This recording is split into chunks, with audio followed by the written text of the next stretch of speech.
नमस्कार साथियों, मैं जय मालाकार मालाकार क्लासेस में आप लोगों का स्वागत करता हूं। चलिए हम लोग आज सुबह जो सोशल साइंस का 2017 का जो टेट का प्रैक्टिस सेट लेकर आए हुए थे पार्ट 1, उसी से आगे हम क्वेश्चन नंबर 120 से आगे 121 से लेकर 150 तक क्वेश्चन लेकर आएंगे जो 2017 के सोशल साइंस से संबंधित होगा। और ये आपके 2017 में आए हुए प्रश्नों का सीरीज है। तो आइए स्टार्ट करते हैं पार्ट 2 को। पार्ट 2 में 30 क्वेश्चन होंगे जो आपके एग्जाम के पॉइंट ऑफ व्यू से बहुत ही हेल्पफुल होंगे। मैं सभी को एक्सप्लेन के साथ बताने की कोशिश करूंगा। तो देखिए 121 नंबर का जो पहला प्रश्न है, इसमें कहा गया है अनुच्छेद और प्रावधान को क्या करना है, उसमें मिलाना है कि कौन सा अनुच्छेद क्या बोलता है। तो देखिए अनुच्छेद 14 क्या कहता है, तो अनुच्छेद 14 कहता है देखिए 14, 15, 16 और 17 दिया हुआ है। तो 14 में यहाँ इधर ढूंढते हैं हम, तो ये है विधि के समक्ष समानता, है ना। अनुच्छेद 14 क्या कहता है, तो विधि के समक्ष समानता, ये हो जाएगा। तो ए में जहाँ पे 4 होगा वो हो जाएगा, ठीक है। 15 क्या कहता है, तो 15 कहता है आप लोगों का धर्म, नस्ल, जाति आदि के आधार पर भेदभाव का अंत, ये हो जाएगा 15 का।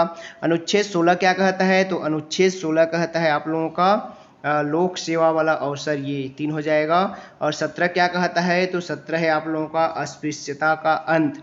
तो इस तरह से हो जाएगा 4, 2, 3 और हो जाएगा 1। तो देखते हैं 4 किस में होगा, उसको वो वाला आंसर हो जाएगा। तो यहाँ पे देखते हैं, पहला ए पे नहीं है, बी पे नहीं है, सी डी पे जो है 4। देखिए आप एक भी बनाएंगे तो पूरा बन जाएगा, चौथा वाला कोई नहीं है तो मतलब डी इसका सही आंसर हो जाएगा। एक भी कभी कभी ऐसा सही सुमेलित वाला रहता है तो एक तो सही बना लेने पे भी पूरा बन जाता है, तो ये इसका सही आंसर हो जाएगा। आगे देखते हैं 122, मैकल श्रेणी निम्नांकित में से किसका भाग है। जो मैकल श्रेणी है हमारे छत्तीसगढ़ पे पाई जाती है, मैकल श्रेणी है ना छत्तीसगढ़ के कौन सी भाग पे पाई जाती है, कमेंट करके बताइएगा। उत्तर, दक्षिण या फिर पूर्वी या पश्चिमी भाग, कौन सी भाग में पाई जाती है, कौन सी जिला में सबसे अधिक मैकल श्रेणी का इफेक्ट पड़ता है, आप कमेंट करके बताइएगा, ठीक है। तो देखिए कौन से क्या बोला है इस प्रश्न में, मैकल श्रेणी निम्नांकित में से किसका भाग है बोला है। विंध्य श्रेणी का, सतपुरा श्रेणी का, या फिर दंडकारण्य उच्च भूमिका, या फिर बघेलखंड की उच्च भूमिका। तो जो सही आंसर हो जाएगा वो हो जाएगा सतपुड़ा की श्रेणी की एक श्रृंखला है। कौन, मैकल श्रेणी जो है सतपुड़ा की एक श्रृंखला है, ठीक है। आगे देखते हैं 123 नंबर के, भारत की निम्नलिखित झीलों में से कौन सी लैगून नहीं है। देखिए यहाँ पे मतलब 4 झील दिए हुए हैं जिसमें से 3 झील लैगून निर्मित है, ठीक है, और एक झील ऐसा है जो लैगून निर्मित नहीं है। तो देखिए बेम्बानाड झील लैगून निर्मित है, पुलिकट झील लैगून निर्मित है, और चिल्का झील भी लैगून निर्मित है। लेकिन जो आपका लोकटक झील है वो लैगून निर्मित नहीं है। तो यहाँ पे सही आंसर क्या हो जाएगा, ऑप्शन सी हो जाएगा। आप मेरे को कमेंट करके बताइएगा जो लोकटक झील है कौन से राज्य पर है, ठीक है, ये कमेंट करके बताइएगा। आगे देखते हैं क्वेश्चन नंबर 124, शाला में विद्यार्थियों के सामान्य मूल्यांकन पद्धतियों में निम्नलिखित का मूल्यांकन नहीं किया जाता है। देखिए इसमें से किसका मूल्यांकन नहीं किया जाता है उसको लेना है। मतलब 3 प्रकार होंगे जिनका किया जाता है उसको नहीं लेना है, जिसको नहीं किया जाता है उसको लेना है। विषय का ज्ञान, विषय की समझ, विषय से संबंधित विद्यार्थी, अति विशिष्ट ज्ञान, या फिर उपरोक्त में से कोई नहीं। इसका जो सही आंसर हो जाएगा वो ऑप्शन सी हो जाएगा, बिल्कुल सही हो जाएगा। विषय से संबंधित विद्यार्थियों का अति विशिष्ट ज्ञान हो जाएगा, ऑप्शन सी बिल्कुल सही आंसर हो जाएगा। आगे देखिए किस तरह से क्वेश्चन आया था उसको देखिएगा। इन्हीं क्वेश्चनों को आप गहराई से पढ़ लीजिएगा, उससे रिलेटेड और को रिलेटेड करके पढ़ लीजिएगा। आगे देखते हैं क्वेश्चन नंबर 125, निम्नलिखित युग्मों में कौन सा सुमेलित नहीं है। मतलब 3 युग्म सुमेलित है, 1 युग्म सुमेलित नहीं है। महासागरीय गर्त और उसकी स्थिति है, देखो रोमेंस, इस्वायर, सुंडा और चैलेंजर, ये 4 जो दिया है महासागरीय गर्त हैं। कौन सा सुमेलित नहीं है उसको बताना है आप लोगों को।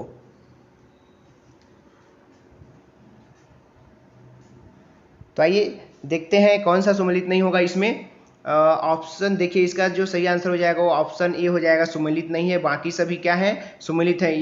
इस वायर जो है उत्तरी प्रशांत महासागर पर, उत्तर पश्चिम प्रशांत महासागर पर, और सुंडा जो है पूर्वी हिंद महासागर पर, और चैलेंजर जो है उत्तरी प्रशांत महासागर की गर्त है। लेकिन जो रोमनसे है वो केंद्रीय प्रशांत महासागर का गर्त नहीं है। ठीक है, तो आंसर हो जाएगा ऑप्शन ए हो जाएगा। 126 नंबर प्रश्न पे देखिए, अनुच्छेद और उसके प्रावधान दिए हुए हैं। ठीक है, कौन सा अनुच्छेद क्या है करके। तो देखिए, इस प्रश्न को जो है सही सुमेलित नहीं हो पाया था, इसलिए इसको व्यापम ने विलोपित कर दिया था। तो इस प्रश्न को हम स्किप कर देते हैं। आगे देखते हैं प्रश्न नंबर 127। नगर पालिका परिषद के उपाध्यक्ष की पदच्युति के विषय में सही क्या है, कौन सा सही है उसको बताना है। इसमें कूट में दिया है, वह अविश्वास प्रस्ताव द्वारा पदच्युत किया जा सकता है। अविश्वास प्रस्ताव करने के लिए 1/6 सदस्यों का हस्ताक्षर आवश्यक है। अविश्वास प्रस्ताव प्रस्तुत करने के लिए 1/10 सदस्यों का हस्ताक्षर आवश्यक है। परिषद के द्वारा 2/3 बहुमत से अविश्वास प्रस्ताव स्वीकृत होना चाहिए। परिषद के द्वारा 3/4 बहुमत से अविश्वास प्रस्ताव स्वीकृत होना चाहिए। अविश्वास प्रस्ताव कुल निर्वाचित सदस्यों के आधे से अधिक सदस्यों के द्वारा और उपस्थित तथा मतदान करने के 2/3 सदस्यों के द्वारा पारित होना चाहिए। तो देखिए क्या बोला है प्रश्न, नगर पालिका के बारे में बोला है। तो नगर पालिका के बारे में क्या सही क्या है बोला, जो सही है वह अविश्वास प्रस्ताव द्वारा पदच्युत किया जाएगा। बिल्कुल उसके लिए अविश्वास प्रस्ताव लाया जाएगा। ठीक है, तो ऑप्शन ए तो रहेगा। ठीक है, ऑप्शन ए रहेगा। ठीक है, तो देखते हैं ए जहां पर रहेगा तो ए लगभग ए एक हो गया। ठीक है, याद रखिएगा। उसके बाद देखते हैं बी पे, तो अविश्वास प्रस्ताव के 1/6 सदस्यों का हस्ताक्षर आवश्यक है, नहीं होगा, 1/6 नहीं लगेगा।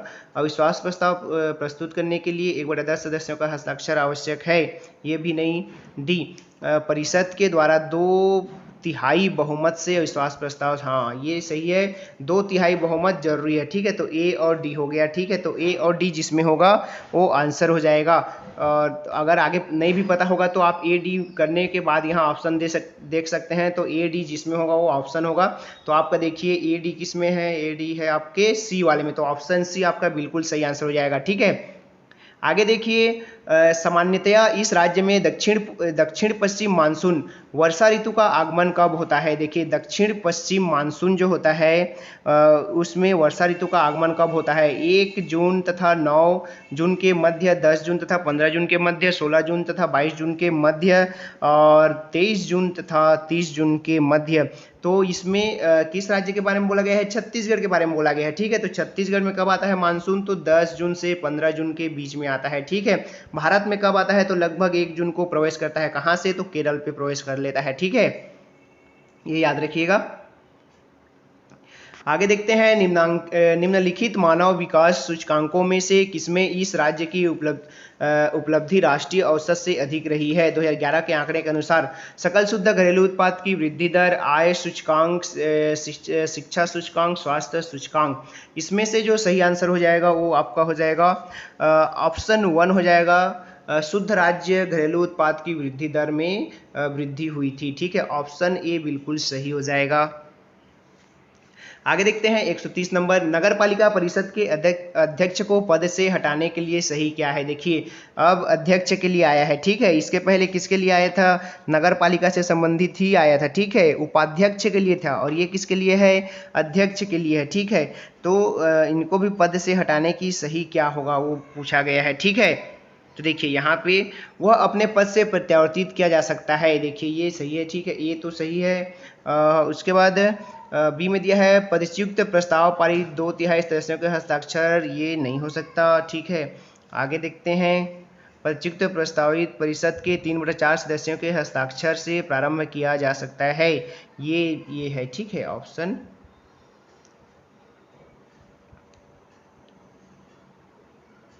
3/4 इसके लिए लगता है। ठीक है, ऑप्शन सी और डी। इस तरह से पूरे ऑप्शन देख लीजिएगा, पढ़ लीजिएगा थोड़ा सा पॉज करके। मैं आप लोगों को आंसर इसमें बता दे रहा हूँ। जो आंसर होगा वो हो जाएगा आपका कूट में दिया हुआ है यहाँ पे, तो इसका आंसर हो जाएगा ऑप्शन डी हो जाएगा, ए सी डी। तो मैं ए सी तक पहुंच गए थे हम लोग और इसमें डी है ना, तो ए सी और डी इसका सही आंसर हो जाएगा। जो व्यापम द्वारा लिया गया है उसी आंसर को मैं बता रहा हूँ। तो इसको आप पॉज करके थोड़ा सा प्रश्न को पढ़ सकते हैं, यहाँ पे पॉज कर लीजिएगा ऐसे और इसको पढ़ लीजिएगा प्रश्न को अच्छे से, या फिर आप पीडीएफ भी होगा आपके पास तो उसको भी पढ़ लीजिएगा। आगे देखते हैं 131, हिमालय के दर्रों का पूर्व से पश्चिम निम्नलिखित व्यवस्था में कौन सा सही है। देखिए पूर्व से पश्चिम में जमाए हुआ है जो हिमालय के दर्रे हैं, हिमालय पे कौन कौन से दर्रे हैं उनको पूर्व से पश्चिम की क्रम में जमाया है। ठीक है, प्रमुख दर्रे भी पढ़ लीजिएगा, पूछता है। देखिए तो यहाँ पे देखिए जलेपला पहला है, नीति, सिपकिला या फिर जोजिला, जोजिला, सिपकिला, नीति, जलेपला, है ना, जलेपला, सिपकिला, जोजिला, नीति, इस तरह से ये दिया हुआ है। तो कौन सा सही है, उसको पूर्व से पश्चिम की ओर जमाना है। तो देखिए जोजिला,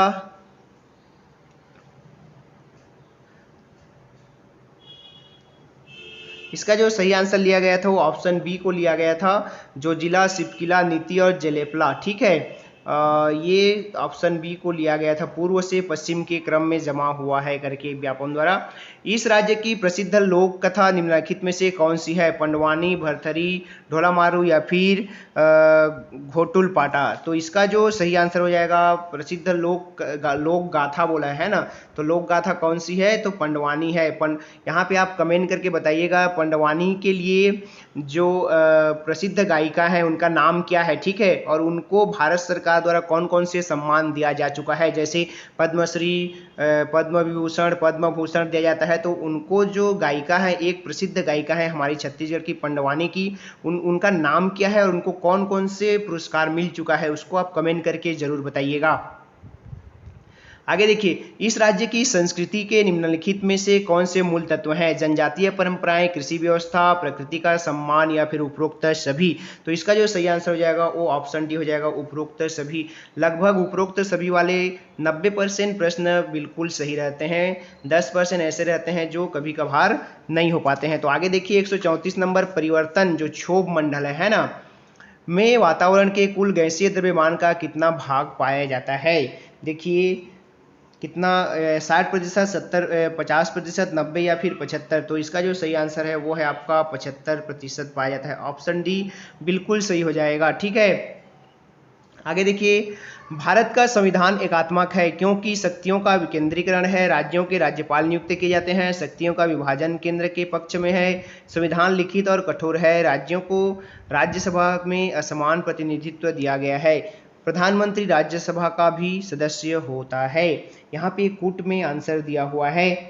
तो इसका जो सही आंसर लिया गया था मैं वो बता दे रहा हूँ आप लोगों को, सही आंसर लिया गया था व्यापम द्वारा, ऑप्शन डी को लिया गया था। इन सभी चीज़ों को विस्तार से पढ़ना पड़ेगा आपको, आप इसके लिए आप लोगों को संविधान पढ़ना पड़ेगा। ठीक है, संविधान की बारीकी से पढ़ाई किए रहेंगे तब ये सभी बन पाएगा।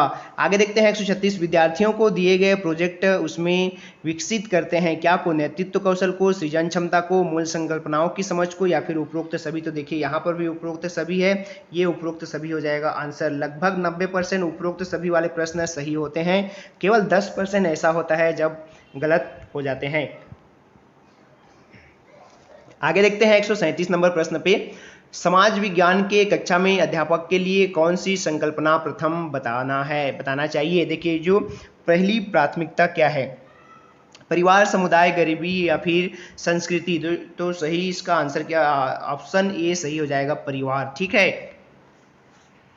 आगे देखिए, भारत का संविधान लिखित है क्योंकि यह एक निश्चित अवधि में बनाया गया है, यह एक निश्चित संविधान सभा द्वारा बनाया गया है, डॉक्टर बी.आर. अम्बेडकर की अध्यक्षता में एक सभा द्वारा बनाया गया है, संविधान नागरिकों को मौलिक अधिकार प्रदान करता है, यह एक निश्चित तिथि को लागू किया गया है, यह प्रजातांत्रिक सरकार की स्थापना करता है। यहाँ पर भी कूट में दिया हुआ है, तो इसका जो सही आंसर हो जाएगा वो ऑप्शन बी हो जाएगा, ए बी ई हो जाएगा। ठीक है, ए बी और ई को अच्छे से पढ़ लीजिएगा। देखिए इसी तरह से सोशल साइंस में इसी तरह से कूट में ही आंसर दिए जाएंगे, प्रश्न दिए जाएंगे। इस राज्य का निम्नलिखित में से कौन सा त्योहार पौष मास की पूर्णिमा को मनाया जाता है? पुष पुन्नी बोला जाता है ना, पुष पुन्नी को कौन सा त्योहार मनाते हो आप लोग, उसको लिखना है। हरेली, हरतालिका, छेरछेरा या फिर हलछठ? तो इसका जो सही आंसर हो जाएगा वो है छेरछेरा। छत्तीसगढ़ की पहली त्योहार या फिर सबसे फेमस त्योहार कौन सी है? तो छेरछेरा है। ठीक है, कब मनाया जाता है? तो पुष पुन्नी को मनाया जाता है, पौष पूर्णिमा को मनाया जाता है। माघ पूर्णिमा को कौन सा मेला आयोजित होता है और कहां पर आयोजित होता है? कमेंट बॉक्स में कमेंट कीजिएगा। निम्नलिखित आग्नेय चट्टानों में से किसमें सिलिका की मात्रा 65% से अधिक होती है? सिलिका की मात्रा किसमें 65% से? बेसाल्ट, ग्रेनाइट, पेरिडोटाइट या फिर ग्रेवो? तो इसका जो सही आंसर है वो है ग्रेनाइट में होता है, 65% से अधिक होता है। ऑप्शन बी इसका सही आंसर हो जाएगा। आगे देखिए 141 में भारत के निम्नलिखित प्रदेशों में कौन सा शीत मरुस्थल है? शीत मरुस्थल कौन सा है उसको बताना है। मरुस्थलीय तमिलनाडु का तिरुनेलवेली प्रदेश या फिर कच्छ प्रदेश या फिर लद्दाख? तो देखिए शीत मरुस्थल कौन सा होगा इसमें, तो ये है लद्दाख। लद्दाख कहाँ पर है? जम्मू कश्मीर वाले ऊपरी क्षेत्र पे। अभी जम्मू कश्मीर को दो पार्ट करके एक को लद्दाख और एक को जम्मू कश्मीर बना दिया गया है। दोनों यूटी है, यूनियन टेरिटरी है, केंद्र शासित प्रदेश बना दिया गया है दोनों को। पहले ये एक राज्य हुआ करता था जम्मू कश्मीर, ठीक है। अब लद्दाख एक यूनियन टेरिटरी है, मतलब एक केंद्र शासित प्रदेश है। निम्नलिखित में से कौन सा सबसे चौड़ा जलप्रपात है? जोग प्रपात, दूध सागर प्रपात, शिव समुद्रम प्रपात या फिर चित्रकूट जलप्रपात? इसका जो सही आंसर हो जाएगा सबसे चौड़ा है चित्रकूट जलप्रपात। ठीक है, चित्रकूट जलप्रपात को भारत का क्या कहा जाता है? कमेंट करके बताइएगा। ठीक है, आगे देखते हैं क्वेश्चन नंबर 143 पे। इस राज्य की बोली के व्याकरण के प्रथम लेखक निम्नलिखित में से कौन से हैं? छत्तीसगढ़ी के प्रथम व्याकरण लेखक कौन है? लोचन प्रसाद पांडे, हीरालाल काव्योपाध्याय या फिर जी.ए. गियर्सन या फिर ई.डब्ल्यू. मेजेल, है ना। तो इसका जो सही आंसर हो जाएगा वो है हीरालाल काव्योपाध्याय। ठीक है, ये याद रख लीजिएगा। छत्तीसगढ़ के पाणिनि के नाम से भी जाना जाता है इनको। क्या? छत्तीसगढ़ के पाणिनि। हीरालाल काव्योपाध्याय को छत्तीसगढ़ का पाणिनि कहा जाता है। पाणिनि क्यों कहा जाता है? क्योंकि पाणिनि ने भी प्रथम व्याकरण रचना की थी और इन्होंने छत्तीसगढ़ के लिए प्रथम व्याकरण रचना की है, इसलिए इनको क्या कहा जाता है? छत्तीसगढ़ का पाणिनि कहा जाता है। इस राज्य के निम्नलिखित में से किस साहित्यकार ने अपने लेखन में मार्क्सवादी दर्शन की व्याख्या की है? पद्मलाल पुन्नालाल बख्शी, लोचन प्रसाद पांडे, गजानन माधव मुक्तिबोध और पंडित केदारनाथ ठाकुर? तो इसका जो सही आंसर है वो है गजानन माधव मुक्तिबोध जी हैं। ठीक है, यहाँ पे एक नाम आया है लोचन प्रसाद पांडे। तो लोचन प्रसाद पांडे, ये लोग पांडे ब्रदर्स 3 भाई थे। ठीक है, तीनों भाइयों का नाम और ये कहाँ के रहने वाले थे कमेंट करके बताइएगा। कौन से गांव के रहने वाले थे, किस जिले के रहने वाले थे, कमेंट करके कमेंट बॉक्स में जरूर बताइएगा। ये लोग 3 भाई थे और तीनों ही साहित्यकार थे। साहित्य जगत में बहुत ही इनका कीर्तिमान स्थापित किए हैं इन्होंने। चौथे चीनी के कारखाने की स्थापना कहाँ की गई? बेमेतरा, दरभा, पंडरिया या फिर उपरोक्त में से कोई नहीं? तो देखिए चौथे चीनी कारखाना है ना, छत्तीसगढ़ में अब तक 4 चीनी कारखाने बन चुके ना, तो इसमें चौथे नंबर का कौन है? तो चौथे नंबर का है आपका पंडरिया है। ऑप्शन सी बिल्कुल सही आंसर हो जाएगा। पंडरिया कौन से जिले पर है कमेंट करके बताइएगा। आगे देखते हैं, नर्मदा डेल्टा निम्नलिखित में से किस प्रकार का है? चापाकार, पंजाकार, ज्वार नदमुखी या फिर रुंडित है? तो इसका जो सही आंसर हो जाएगा वो हो जाएगा आपका ऑप्शन सी बिल्कुल सही आंसर हो जाएगा। इसका ज्वार नदमुखी होता है। ऑप्शन सी बिल्कुल सही हो जाएगा। आगे देखिए, अध्यापक ने छात्रों को मुगल साम्राज्य के पतन का कारण पूछा। छात्रों को किस प्रक्रिया का अनुपालन करना होगा? संश्लेषण, विश्लेषण, प्रेरण या फिर उपरोक्त में से कोई नहीं? तो इसका जो सही आंसर हो जाएगा वो है आपका विश्लेषण। ऑप्शन बी बिल्कुल सही आंसर हो जाएगा। ठीक है, आगे देखते हैं 148 नंबर। न्यायिक पुनर्विलोकन के संदर्भ में सर्वोच्च न्यायालय का कर्तव्य क्या है? संविधान की सर्वोच्चता की रक्षा करना, संसद की सर्वोच्चता की रक्षा करना, मौलिक अधिकारों की रक्षा करना, न्यायिक सर्वोच्चता की स्थापना करना? तो इसका जो सही आंसर है वो है ऑप्शन ए है, संविधान की सर्वोच्चता की रक्षा करना सर्वोच्च न्यायालय का प्रमुख क्या होता है? कर्तव्य होता है।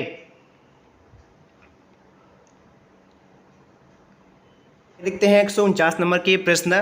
एक संघीय व्यवस्था में न्यायपालिका आवश्यक क्यों है?